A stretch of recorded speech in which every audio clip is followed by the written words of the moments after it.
Hi all అందరికి నమస్కారం. నేను బేసిక్ గా కొన్ని విషయాలు మాట్లాడకూడదనే అనుకుంటాను. ఎందుకనంటే వీళ్ళు కావాలని ట్రాక్ తప్పించడం కోసం ఎంతైనా 40 years ఎక్స్పీరియన్స్ ఎక్కడికి పోద్ది. సో మన వైఎస్ఆర్సీపీ నాయకులందరికీ నేను చెప్పేది ఏంటంటే,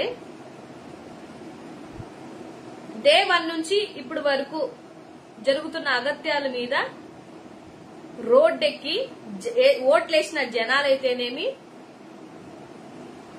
గవర్నమెంట్ ఎంప్లాయీస్ అయితేనేమి, వాలంటరీ వ్యవస్థ అయితేమి,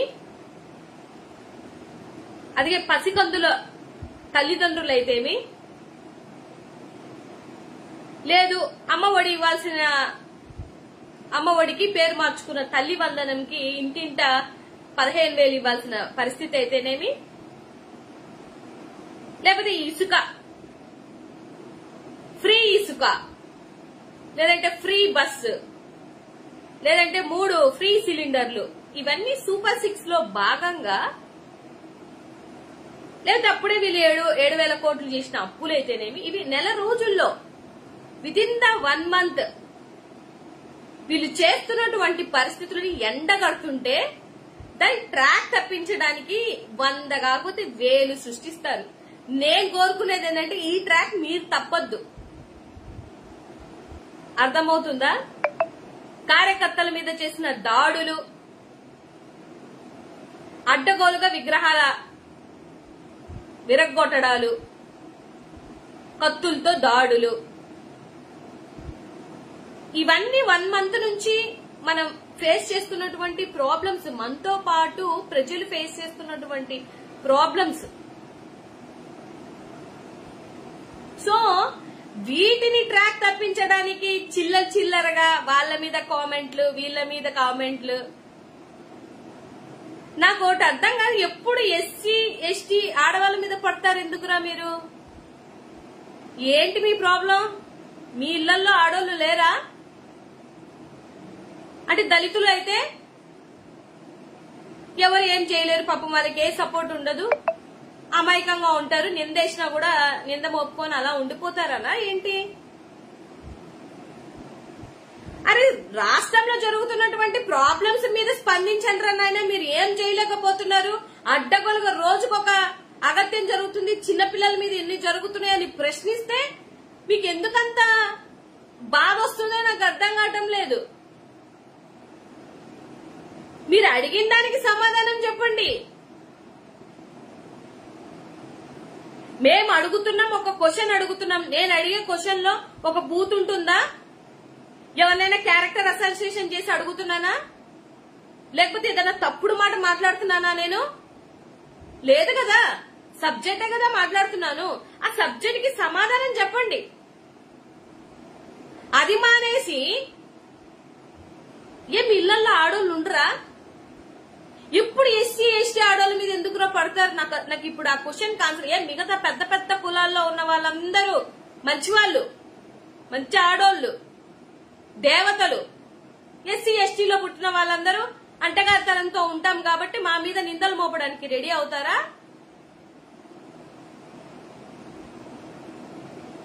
ఇట్లాంటి మోపుదారనే అంబేద్కర్ గారు మాకంటూ కొన్ని హక్కుల్ని కల్పించాడు.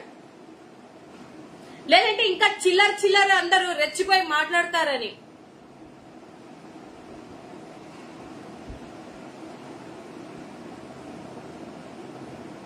మీకు అంబేద్కర్ అంటే ఇష్టం ఉండదు, అంబేద్కర్ ఆశాభావాలు ఇష్టం ఉండదు. ఆ విజయవాడలో జగన్మోహన్ రెడ్డి గారు ఉన్నప్పుడు ఎలా ఉనింది ఆ విగ్రహం? ఎలా ఉనింది? ఇవాళ లైట్లు ఆపేసి శూనకానందం పొందుతున్నారు ఒక్కొక్కడు. అది అడిగితే తప్ప. మళ్ళీ రాజ్యాంగం కోసం ఎందుకండి మీరు మాట్లాడతారు?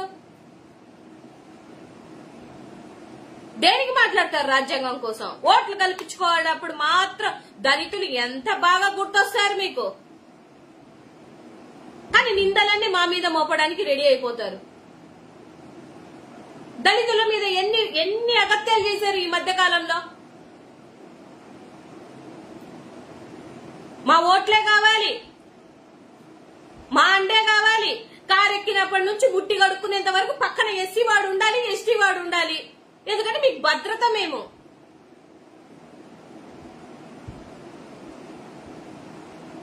మా ఆడోళ్ళు మంచోళ్ళు కాదా? మీ ఆడోళ్ళు ఒక్కరే దేవతలా?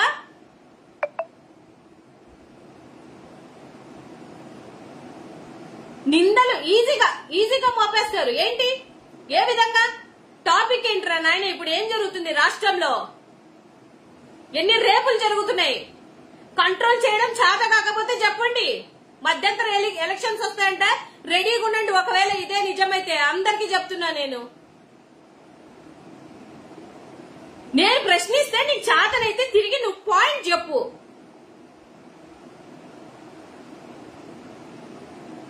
నేను ఏదన్నా ఆ ప్రశ్నించే విధానంలో తప్పుగా ప్రశ్నిస్తే నువ్వు నాకు సమాధానం చెప్పు. ప్రతిదానికి బూతు కామెంట్లు పెడతారేంటి? నాకు అర్థం కాదు. ఎవడికి రావు మాట్లాడ్డావు? ఎవడికి రావు చెప్పు.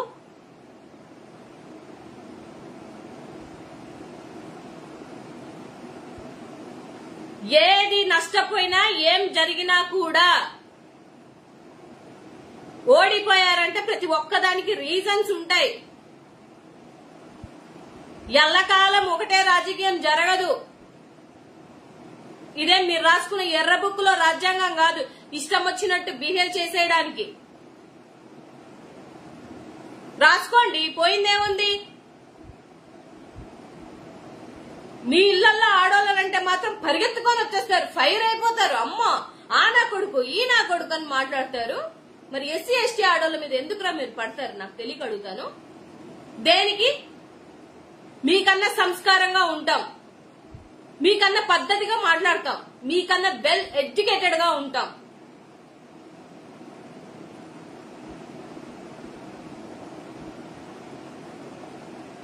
నీ పార్టీ నీకు గొప్ప అయితే నా పార్టీ నాకు గొప్ప. అందరికి ఒకటే చెప్తున్నా, కావాలని ఇలాంటి రాంగ్ ట్రాక్స్ బోల్డ్ తెస్తారు. ట్రాక్ మార్చకండి, ప్రశ్నించండి. సూపర్ 6 కోసం అడగండి. ఆ నంద్యాలలో జరిగినటువంటి ఇన్సిడెంట్, పాప మా తండ్రి ఎంత బాధపడుతున్నాడో, ఎంత ఘోరంగా ఏడుస్తున్నాడో. చివరికి నా కన్న కూతురు బాడీ తెచ్చేయండి రా బాబు అని అడుక్కుంటున్నాడు. అంతకన్నా ఘోరం ఉందా ఇంకోటి? 32,000 మంది తప్పిపోయారని చెప్పావు ఆ రోజు. సుగాలి ప్రీతి అని 100 సార్లు చెప్పుకొని నువ్వు ఇవాళ సీట్ ఎక్కావు, ఇవాళ ఆ పోస్ట్ లో ఉన్నావు. ఏం చేస్తున్నావు? మరి ఫస్ట్ కేసు అదే హ్యాండిల్ చేయొచ్చు కదా.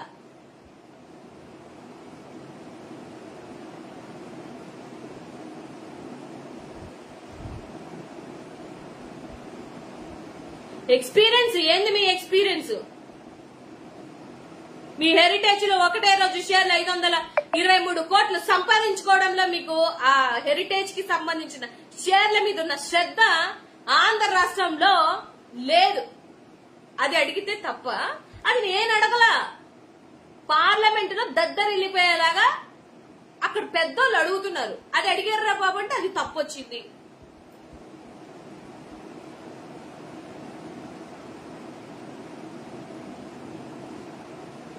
ఒక లిమిట్ ఉంటది దేనికైనా కూడా. నోటికొచ్చినట్టు మాట్లాడితే ఎవడికి? ఫ్యామిలీ ఉంటది.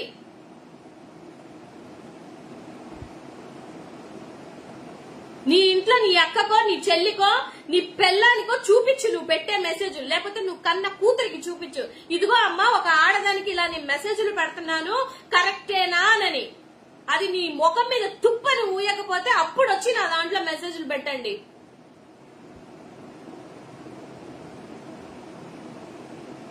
పెద్ద పెద్ద కులంలో పుడితే రాదు,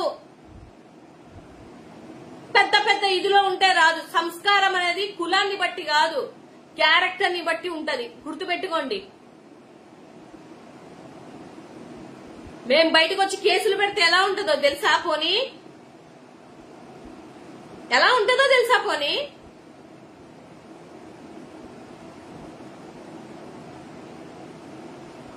చాతగాని దద్దమ్మల్లాగా ఒక ఆడపిల్ల ప్రొఫైల్లోకి వచ్చి నోటికొచ్చినట్టు మాట్లాడుతుంటే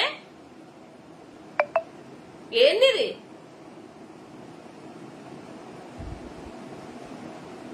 పెట్టు, నువ్వు రిప్లై పెట్టొద్దని నేను చెప్పట్లా. నేను లైవ్ చేస్తున్నప్పుడు ఎవ్వరు మెసేజ్ చేసినా, ఈవెన్ తెలుగుదేశం పార్టీకి సంబంధించినోడైనా జనసేనకి సంబంధించినా కూడా నేను రిప్లై ఇస్తాను. ఎందుకనంటే లైవ్ లో ఉన్నప్పుడు వాళ్ళ అభిప్రాయాలు వాళ్ళు చెప్పుకుంటారని. అలాంటి బూత్ కామెంట్లు పెట్టమనా మీకు? మీ లీడర్లను అడగండి వెళ్ళి. అప్పుడే రోడ్డెక్కారు గవర్నమెంట్ ఉద్యోగులు, ఎందుకు వెళ్లారో అడగండి.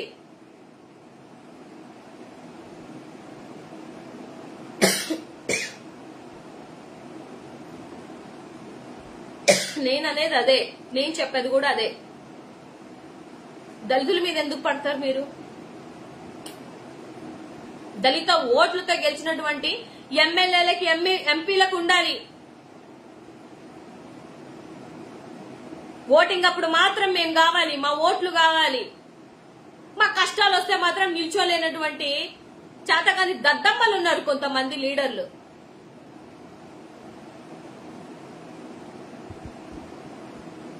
జగన్మోహన్ రెడ్డి గారు నిజంగానే జనాలకి చేశాడు, ఇది వాస్తవం. చుట్టూ ఉన్న లీడర్లు చక్కగా చేయకపోతే ఏ నాయకుడన్నా ఏం చేస్తారు? అందరూ కాదు, కొందరు.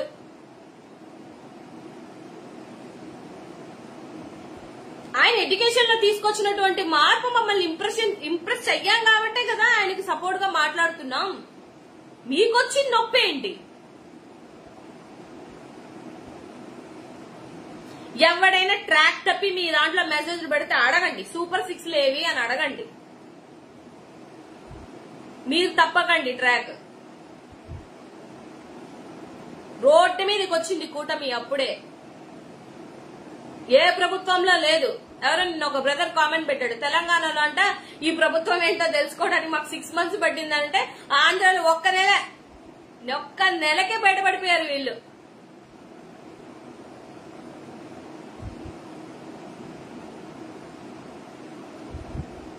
ఆడోళ్ళంటే అంత చులకనగా ఉందా మీకు? ఏమంత చులకన అంటే దళితులంటే అంత చులకన మీకు? దళితులను ఎందుకు చెప్పుకుంటావా అంటాను. అఫ్ కోర్స్ చెప్తా, నేను దళిత కులంలో పుట్టాను కాబట్టి నేను చెప్పుకుంటా. నీ కులంలో నువ్వు పెట్టుకుంటున్నావు, నీ తోకలు కట్ చేసుకోగలిగిన దమ్ము నీకుందా? నీ ఇంటి పేరు వెనకతల తోకలు కట్ చేసుకునే దమ్ము నీకుంటే అప్పుడు నా ఫోల్డర్ లోకి వచ్చి మాట్లాడు, సమాధానం చెప్తా. నేను పుట్టిన కులం కోసం నేను చెప్పుకోకపోతే, నా కులం కోసం నేను పాటుపడకపోతే ఎందుకు ఈ రాజకీయాలు, ఎందుకు ఈ ప్రజాస్వామ్యాలు, లేకపోతే ఎందుకు ఈ ప్రజాస్వామ్య? నాకు అవసరమా? నా కులంలో అన్నాలకు అన్యాయం జరిగితే నేను అడుగుతా, అది నా ధర్మం. ఊరికేంది చెప్పుకునేది? నేను ఒక కాపు అబ్బాయిని పెళ్లి చేసుకున్నా కూడా దమ్ముగా చెప్తా, నేను ఒక మాల కులానికి సంబంధించినటువంటి అమ్మాయిని అని. ఏమి మాకు కోసే రక్తం కాదా? మీకేమైనా పాలు వస్తున్నాయా కోస్తే?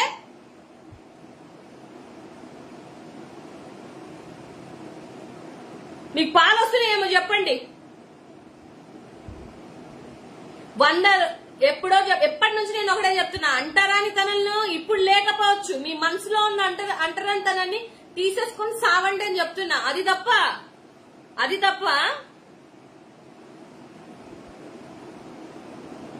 ఒక ఆడపిల్ల పెద్దగా మాట్లాడకూడదు, ఒక ఆడపిల్ల వైరల్ అవ్వకూడదు, ఒక ఆడపిల్లకి ఫాలోవర్స్ రాకూడదు, ఒక ఆడపిల్ల అసలు మినిమం కూడా ఎంకరేజ్ చేయలేనటువంటి చాతకం దద్దమ్మలు నా లైవ్ లోకి రావద్దు. నీకు సబ్జెక్ట్ తో నువ్వు నన్ను ఫైట్ చేయగలుగుతానంటే సబ్జెక్టే మాట్లాడు, నేను మాట్లాడతా సబ్జెక్ట్. పేదరిక నిర్మూలన కోసం మాట్లాడినా, ఆఫ్ కోర్స్ మాట్లాడినా. నీతి ఆయోగ్ ఇచ్చిన రిపోర్టు, అది మీ చంద్రబాబు నాయుడు పవన్ కళ్యాణ్ ఇచ్చిన రిపోర్టు కాదని మాట్లాడాను. అది తప్పేంటి? అది జరిగిందే కదా.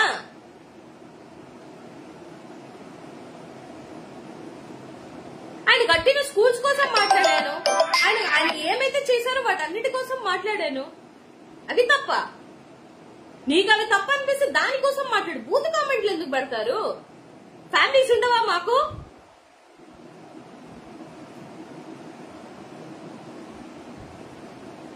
మా పెట్టుండవా? అందుకే చెప్తున్నా, మీ పెట్టిన నా కొడుకు బ్యాడ్ కామెంట్లు పెడుతున్నారు, మీ ఇంట్లో వాళ్ళకి చూపించండి. నీ కన్న కూతురికి చూపించు, ఇదిగో నేను ఈ మెసేజ్ పెట్టాను అని. రేపొద్దున నీకు అన్యాయం జరిగినా కూడా నేను వచ్చి ఫైట్ చేస్తాను. నేను అలాంటి అమ్మాయిని. నాకు నీ పార్టీయా ఆ పార్టీయా నన్ను ఉండదు. అన్యాయం జరిగితే అడుగుతాను.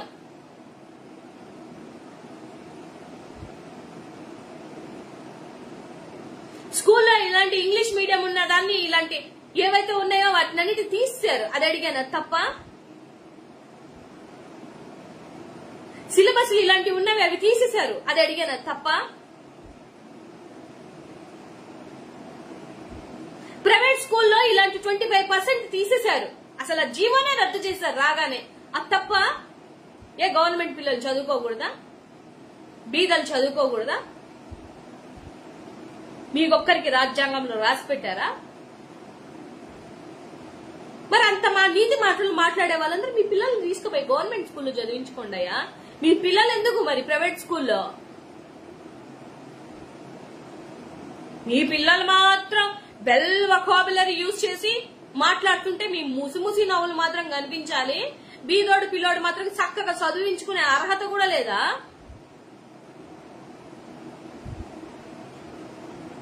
ఆస్తులు కాదు ఇవ్వాల్సింది పిల్లలకి, చదువు. అదే తిండి, అదే ఆస్తి, అదే అన్ని. వాడిని నిలబెడుతుంది రేపొద్దున.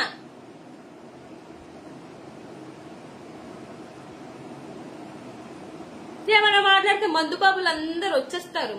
మందు కోసం మాట్లాడారు మేడం. మాట్లాడతాను. ఏంది మీకు చదువు కావాలన్నా మందు కావాలంటే మీరు మందుకే ఓట్లు వేసుకున్న వాళ్ళు. మీతో నేనేంటి మాట్లాడేది? మీ పిల్లలకి చదువు అక్కర్లేదు.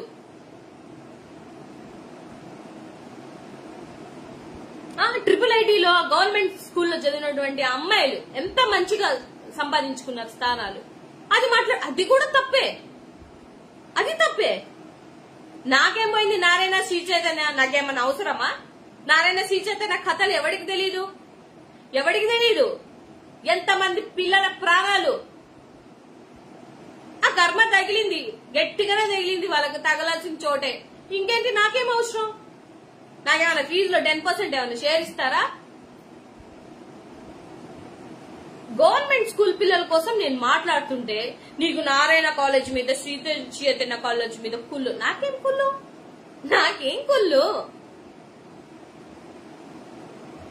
నేను మాట్లాడుతుంది సిస్టమ్ లో ఉన్నటువంటి తప్పులు. అది నీకు నచ్చకపోతే నోరు మూసుకొని పక్కకి వెళ్ళిపో అంతే. లేదంటే నువ్వు బ్యాడ్ కామెంట్లు పెట్టావంటే నేను ప్రతిదీ స్క్రీన్ షాట్ తీస్తా. నా సంగతి మీకు తెలుసో తెలీదో. నేను ఎవ్వరిని క్షమించను. నా ఈగో హట్ చేస్తే అసలు క్షమించను.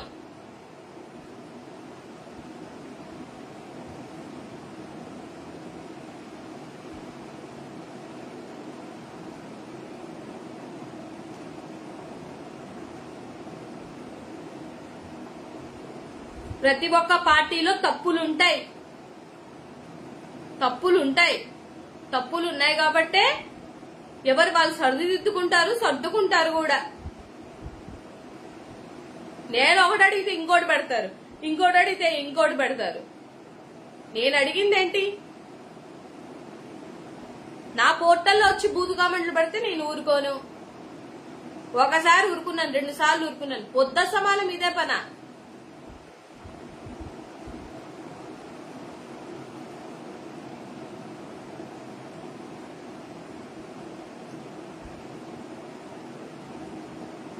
మీ ఆడోళ్ళందరూ మరి పతివ్రతులు, పెద్ద పతివ్రతులు. ఏదో ఉంటదిలే సామెత. అడిగితే ప్రశ్నిస్తే ఇలా మాట్లాడుతున్నారు అని అంటే ఇంకా మీలాంటి వాళ్ళ కోసమే. మా దేవుడు మా కోసం రాజ్యాంగం రాసిపోయిండు. మాకున్న ఫ్రీడమ్ ఆఫ్ స్పీచ్ లో మేము మాట్లాడగలుగుతాం కాబట్టి. లేకపోతే అమ్మా మమ్మల్ని ఎక్కడ బతకనిస్తారు మీరు?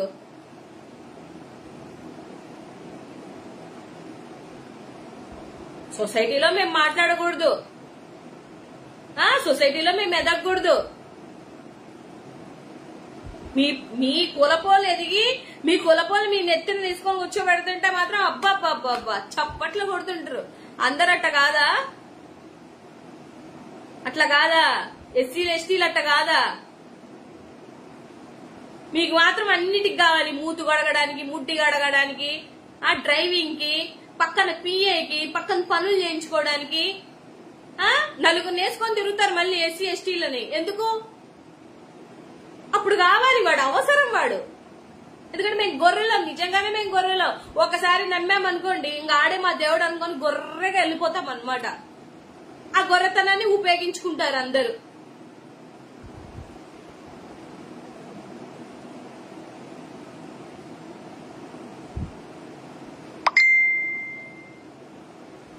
అందుకే చెప్తున్నా కార్యకర్తలందరికీ. కొంతమంది కూడా పెట్టారు నాకు మెసేజ్, అక్క కార్యకర్తలు చాలా అన్యాయం అయిపోయారు అక్క అని. అఫ్ కోర్స్ నేను కాదనట్లా, నాకన్నా గొప్ప గొప్పగా జెండాలు మోసిన వాళ్ళు ఉన్నారు వైఎస్ఆర్ సిపిలో. నిజంగా హ్యాట్స్ ఆఫ్ వాళ్ళందరికీ. నాకు చేతన ప్రయత్నం నేను చేస్తున్నా, మీకు చేతనైన ప్రయత్నం మీరు చేయండి. ఇప్పుడు రాజశేఖర రెడ్డి గారు ఆయన బిడ్డని మన చేతులు అప్పచెప్పినాక వాళ్ళ చెల్లో లేకపోతే వాళ్ళ ఇంట్లో వాళ్ళు వదిలేసినట్టు మనం వదలలేం కదా. తప్పు చేసినా మంచి చేసినా మనం కాపాడుకొని ముందుకు తీసుకెళ్లాలి కదా మన లీడర్ని. అది తప్పంటారా?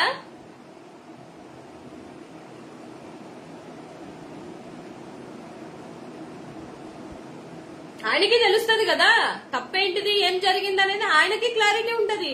ఒక పార్టీ పెట్టి ఇంత నడిపి ఇంత సంస్థని క్రియేట్ చేసినటువంటి వ్యక్తికి నువ్వు నేను చెప్తే తెలుసుకునే స్థితి అయింది.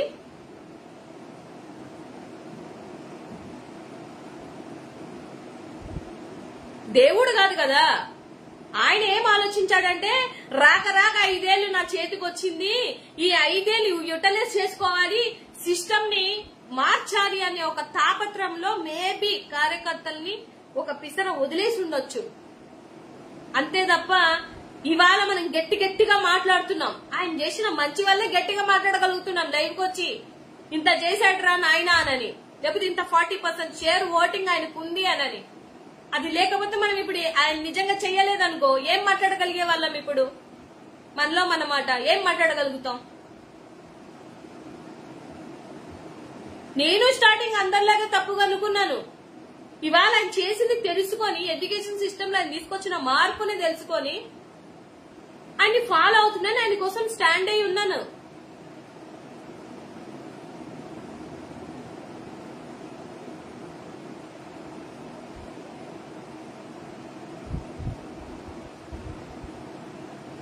అలా అంటే కొంతమంది కార్యకర్తలు నిజంగా పని చేయలేదు, వాళ్ళ గుండెల మీద చేసుకొని చెప్పమనండి. కొంతమంది చేయలేదు పని.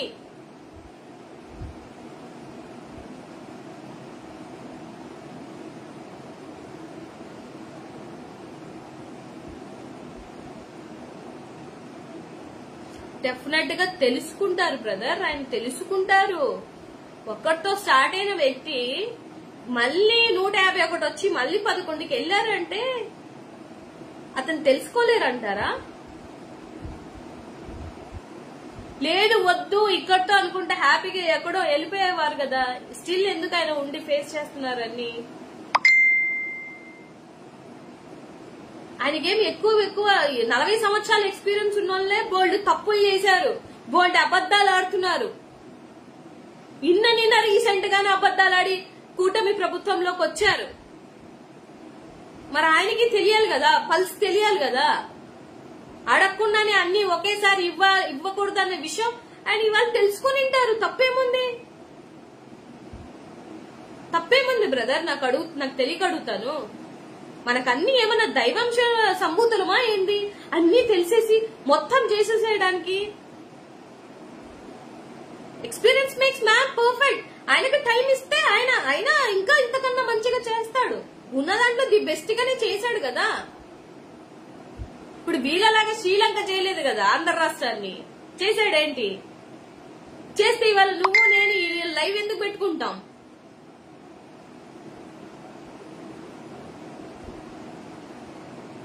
ఎందుకు పెట్టుకుంటాం బ్రదర్ చెప్పండి? మీలో బాధ లేదని నేను చెప్పను, బాధ ఉంటది. బాధ లేదని నేను చెప్పను. అలాగని మన నాయకుడిని మనం తక్కువ చేసుకుంటామా? ఆయన మంచి చేసి వాళ్ళ ప్రజలు మోసం చేశారని అంటున్నారు గాని సీఎం మోసం చేయలేదని ఎవరి నోట్ల నుంచి రావట్లే బ్రదర్. ఆ భరోసా ఇచ్చాడు మనకి, మంచి చేసి ఓడిపోయాం. అఫ్ కోర్స్ కొన్ని కుట్రల్లో భాగంగా కూటములు ఏకమయ్యి ఒక మనిషి, నేను ఒక మనిషిని బ్రదర్, నేను డే ఫస్ట్ నుంచి పోరాడుతున్నాను. నాకు నలుగురు యాడ్ అయితేనే కదా నేను పోరాడగలుగుతాను. నలుగురు వచ్చి నా మీద పడితే 4,000, 2,000, 3,000, 5,000 బూత్ కామెంట్లు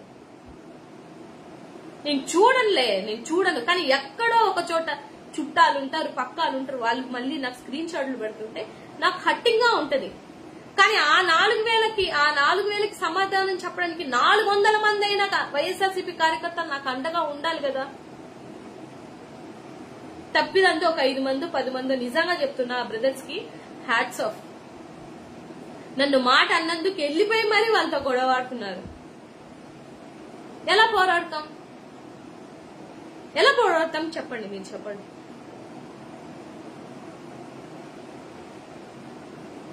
ఒక్క మనిషి మీద 4, 3 వచ్చి పోటీకి వస్తే ఏం చేయగలుగుతారు ఎవరైనా కూడా?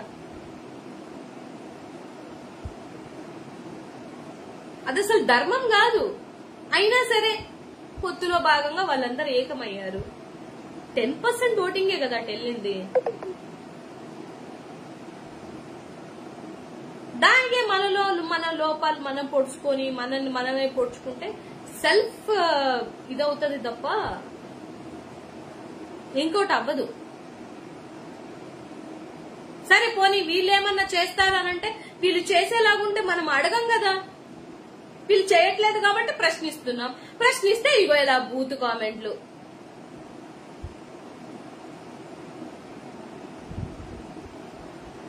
మళ్ళీ చెప్తున్నా, దళిత ఆడవాళ్ళ జోలికి మాత్రం వస్తే మాత్రం నేనే ఈసారి ఊరుకునే ప్రసక్తే లేదు. ఎవరైనా సరే నాకు పెట్టండి. నేను ఒక మాల మహానాడు స్టేట్ కి మహిళా అధ్యక్షురాలుగా ఉన్నాను. నాకు పెట్టండి. ఏమన్నా ప్రాబ్లం ఉన్నా నేను ఫైట్ చేస్తా, డెఫినెట్ గా ఫైట్ చేస్తా. అన్యాయం జరిగితే మాత్రం నా పోర్టల్కి వచ్చి పెట్టండి, తప్పేం లేదు. అలాగే నాకు అన్యాయం జరిగినా కూడా నేను ఊరుకోను.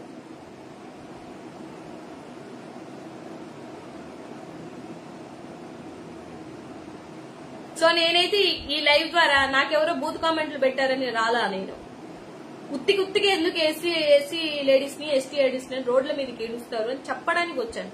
అండ్ మోర్ ఎవర్ వీళ్ళు చేస్తున్నటువంటి రాంగ్ ట్రాక్ ని తప్పకుండా వాళ్ళు చెయ్యలేని చాతగాని పనులు ఏవైతే ఉన్నాయో వాటిని ప్రశ్నించడం మాత్రం ఆపొద్దు అని చెప్పడానికి నేను లైవ్ పెట్టా. నేనైతే ఆపను, అలాగే మీరు కూడా ఆపొద్దు.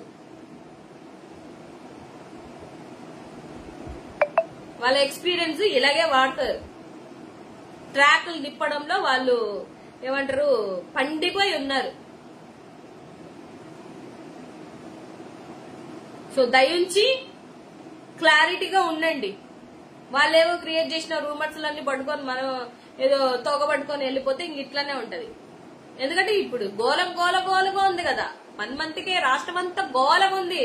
ఆ గోల ఎక్కడ ప్రశ్నిస్తారు? బయట ఆల్రెడీ అందరికీ తెలుసు, బయట పడిపోయారు. అంత సీన్ అర్థమైపోయింది అందరికి. గవర్నమెంట్ ఉద్యోగులతో సహా బయటకు వచ్చి ధర్నాలు చేస్తున్నారు. ఇక నెక్స్ట్ మంత్ పోతే కదా తెలుస్తుంది, ఇంకా ఘోరంగా ఉంటది సిచ్యువేషన్. అందుకని ఇలాంటి లేకి కామెంట్స్, విధి విధానాలన్నీ తీసుకొని వస్తుంటారు, రూమర్స్ క్రియేట్ చేస్తుంటారు. ఆ రూమర్స్ కూడా ఎందుకో దళితుల మీద చేస్తుంటారు. మీ ఇంట్లో ఆడవాళ్ళు మాత్రం చక్కగా ఉండాలా, చక్కగా లేకపోయినా చక్కగా ఉన్నట్టు క్రియేట్ చేస్తారు. అందరు ఆడవాళ్ళు అట్ట కాదా?